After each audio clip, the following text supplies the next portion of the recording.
안녕하십니까. 방금 소개받은 인천환경공단 환경기술센터에 근무하고 있는 김기형이라고 합니다.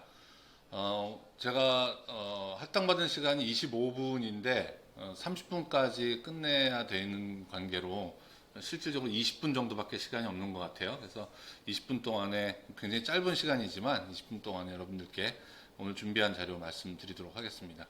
제목이 무엇에 쓰는 물건인고? 라는 제목입니다. 많이 보셨던 글자죠. 영화에서, 굉장히 유명한 영화에서 많이 나왔던 영화 제목이기도 하고요. 과연 무엇에 쓰는 물건인지 한번 알아보도록 하겠습니다.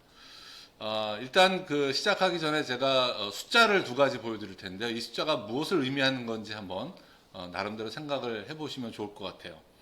2016년 UNEP라는 곳에서 발간된 보고서에 나와 있는 340만 명이라는 숫자가 있고요. 그 다음에 1939년부터 1945년까지 세계 제2차 대전이 진행이 됐었죠. 이 2차 대전 기간입니다. 이 기간 동안에 300만 명이라고 하는 숫자가 있습니다.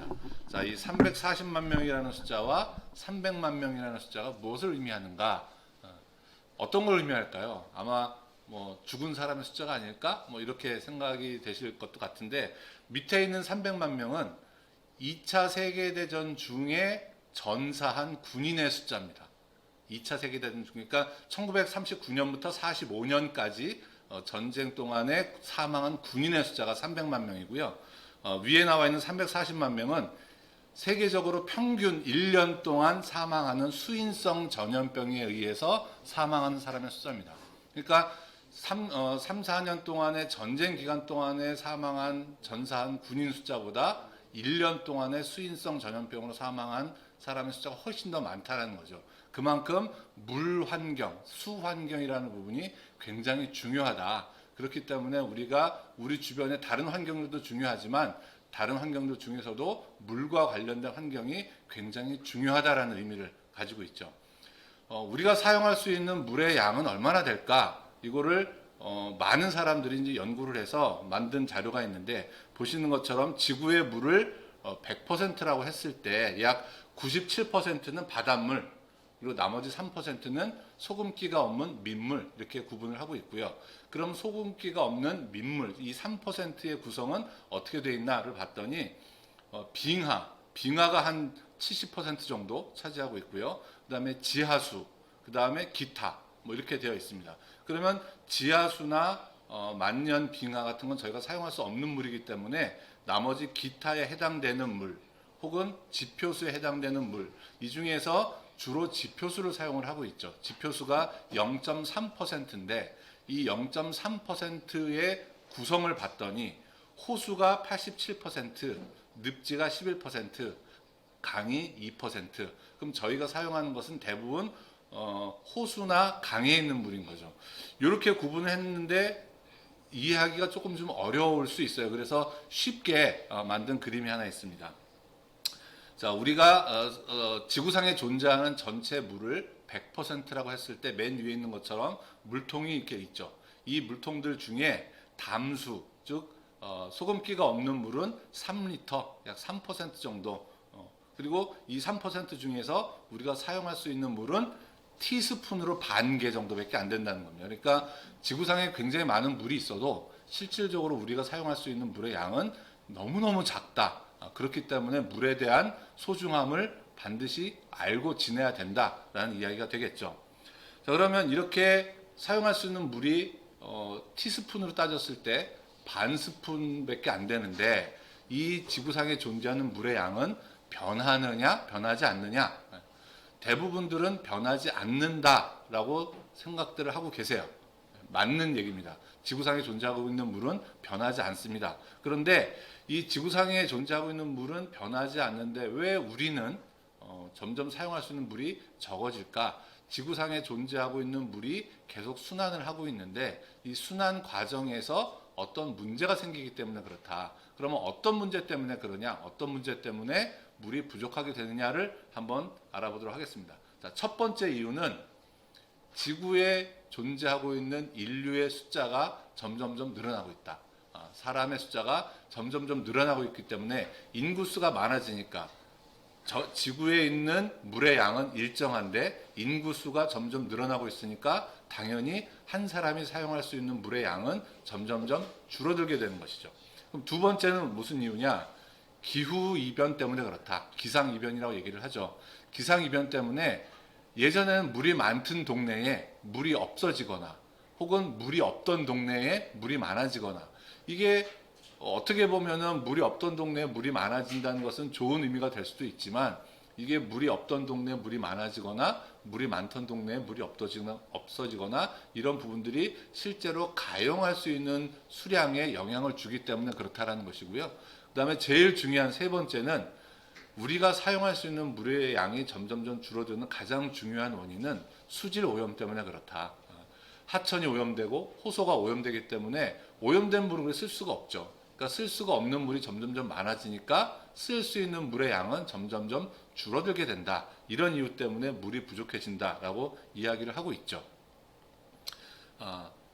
이 제목이 무엇에 쓰는 물건인고라는 제목이었는데요. 자, 지금 그림을 한번 보시고 이게 과연 어떤 때 사용하는 물건인지 한번 유추를 해보시기 바랍니다. 자, 지금 화면에 나와 있는 그림을 보시면 굉장히 기묘하게 생겼어요. 가운데 19라는 우리가 흔히 말하는 19금 표시도 되어 있는데, 이 물건이 과연 어디에 쓰는 물건일까? 그 정답은 조금 이따가 말씀을 드리도록 하겠습니다. 자, 그림 두 개를 보여드릴 텐데, 자, 첫 번째 그림은 중세시대 그림입니다. 중세시대 그림인데, 2층에서 어떤 여자분이 뭔가를 버리고 있어요.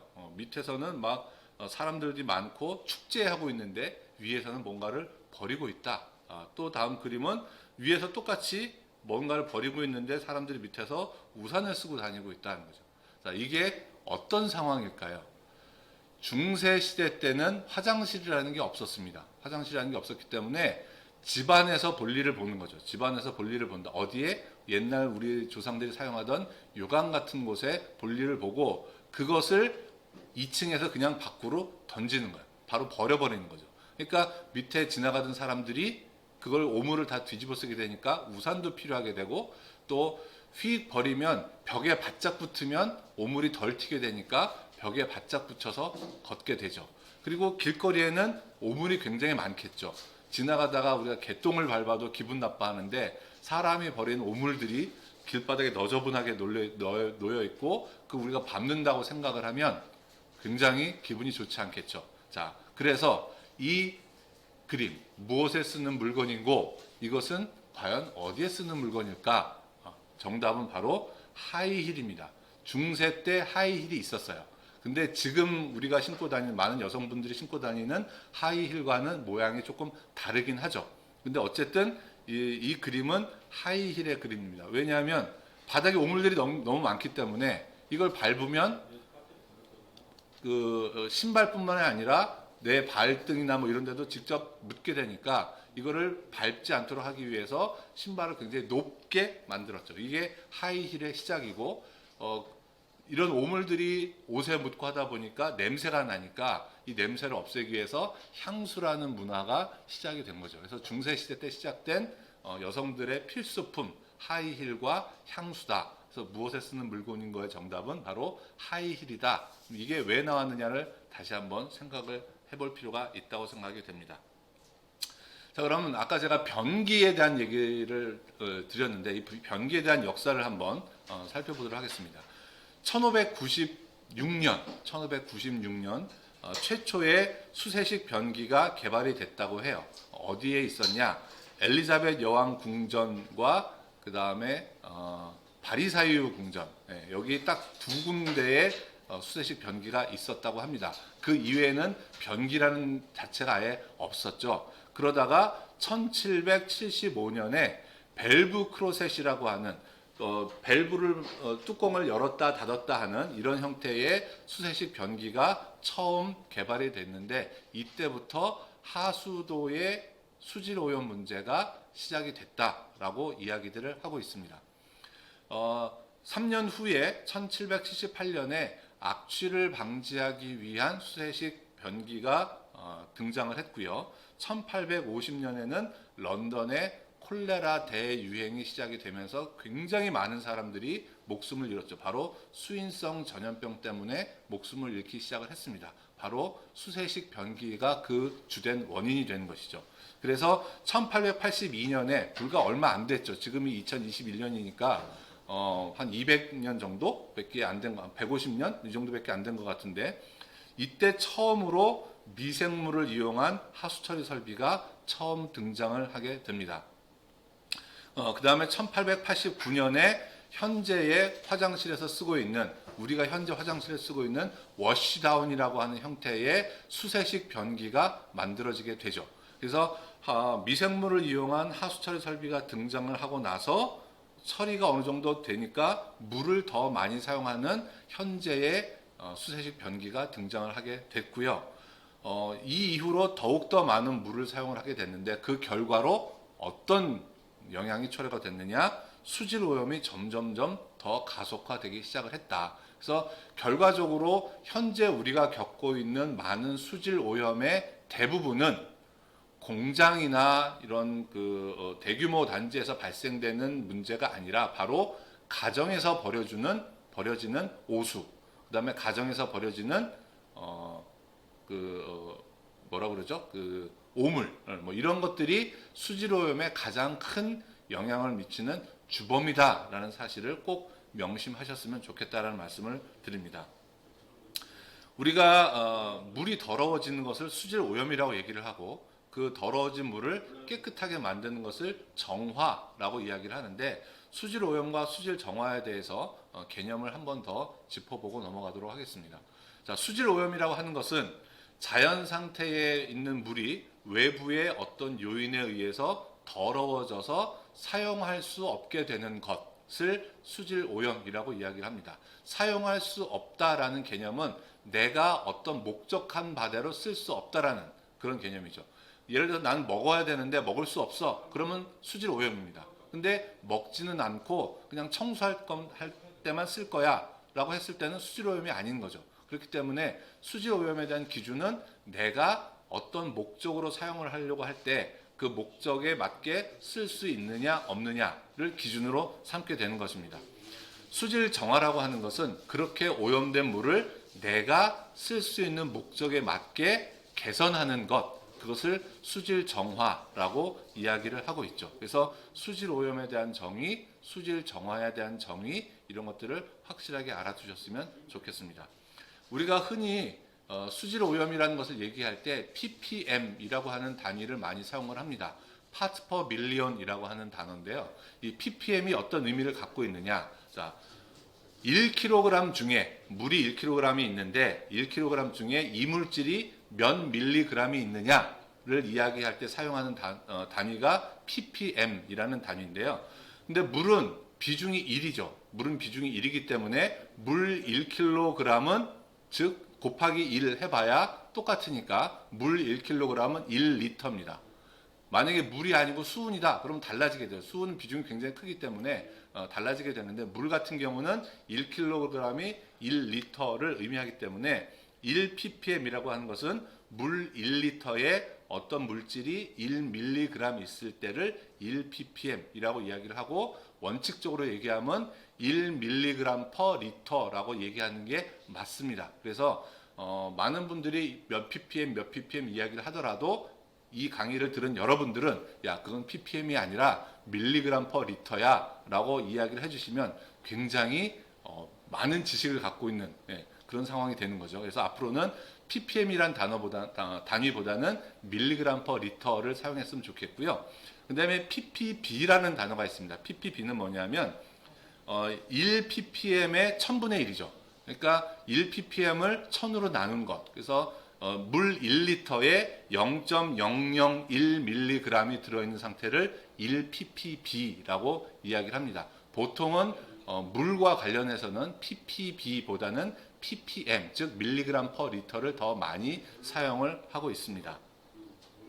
자, 수질 정화를 계속 말씀을 드리고 있는데 기본 이론을 잠깐 말씀을 좀 드리겠습니다. 먼저 하수 같은 경우에는 하수가 하수처리장에 들어오면 그 물을 먼저 스크린을 합니다. 스크린을 한 다음에 가라앉히는 침전 공정을 거치게 되고, 침전 공정이 끝나고 나면 미생물에 의해서 한번 처리를 하고 다시 한번 침전을 시키고, 이때는 약품을 이용해서 침전을 시키죠. 침전을 시킨 이후에 염소로 소독을 합니다. 차염소산 나트륨 혹은 UV, 울트라바이올렛이라고 자외선이죠. 이것을 이용을 해서 물속에 있는 병원성 미생물을 다 사멸시키는 그런 과정을 거친 다음에 방류를 하게 되는 이런 한 가지 첫 번째 공정이 있고요. 또 다른 공정은 스크린을 한 다음에 침전 공정 없이 바로 미생물에 의해서 처리를 하고 그 다음에 필터를 하는, 여러분 가정에서 쓰는 정수기 같은 그런 필터를 거쳐서 방류를 하는 그런 공정이 있습니다. 상수 같은 경우에는 한 가지 공정인데 이게 최근에는 고도 정수 처리라고 해서 굉장히 복잡한 형태의 처리가 이루어지는데, 원수가 들어오면 스크린을 하고 침전을 시킨 다음에 오존으로 한번 소독을 하고 다시 또 약품을 이용해서 침전을 시킨 다음에 또 한번 여과를 하고 그 다음에 오존으로 다시 한번 처리를 하고 활성탄을 이용해서 다시 한번 여과를 하고 그 다음에 또 약품을 이용해서 소독을 하고 그 다음에 배수지라는 곳에 물을 모았다가 상수관망을 통해서 가정으로 공급하게 되는 이런 과정을 거치게 되죠. 그래서 실질적으로 상수도는 굉장히 깨끗한 물이긴 한데, 이러한 처리 공정 중에서 이게 밀폐되어 있지 않기 때문에 밀폐되어 있지 않은 곳으로 어떤 벌레들이 들어가서 알을 까서 그 알이 유충으로 돼서 이게 깔따구라고 하는 그러한 것으로 발견이 되는 경우도 종종 있게 되죠. 이게 지난번에 인천이나 전국적으로 발생됐던 문제인데, 어쨌든 하수든 상수든 이런 굉장히 여러 가지 단계의 정수 과정을 거치기 때문에 우리가 오염된 물을 처리하는데 굉장히 많은 비용이 들어간다. 그래서 이런 비용을 줄이기 위해서는 우리가 물을 오염시키는 것을 줄여야 된다. 통계 자료를 좀 보면 우리나라의 경우에 생활하수가 평균적으로 한 사람이 하루에 약 400리터 정도를 발생시킨다고 합니다. 그럼 이 400리터 정도면 어느 정도냐면 1년 동안에 약 68억 톤 정도가 되는데, 이 68억 톤이라는 양이 어느 정도 양이냐? 소양강댐이 약 30억 톤이에요. 소양강댐 물을 가득 채우면 그게 약 30억 톤인데, 소양강댐 2개 정도의 물량이 매년 하수로 발생이 된다는 거죠. 오염된 물로 발생이 된다는 거죠. 그러니까 얼마나 많은 물이 오염이 되고 있는가를 심각하게 생각해야 될 필요가 있고요. 그 다음에 하루에 사람이 내보내는 이 400리터라는 물은 우리가 가정으로 보면 욕조 2개에 해당되는 거죠. 욕조 2개. 우리가 물을 담아서 목욕을 하는데 하루에 내가 버리는 물이 욕조 2개 정도를 그냥 물을 버리고 있다. 그러니까 얼마나 많은 물이 오염되고 오염된 물이 또 흘러가고 있는가를 인식할 수 있습니다. 예를 들면 라면 국물 있죠. 라면 국물 한 그릇을 자연적으로 정화시키는 데 필요한 물의 양은 얼마 정도가 될 거냐? 약 100ml. 그러니까 라면 국물 한 그릇이 약 100ml 정도인데 그거에 4,000배 정도가 필요하다. 그러니까 어마어마하게 많은 양의 물이 필요하죠. 쉽게 설명한 그림이 하나 더 있는데요.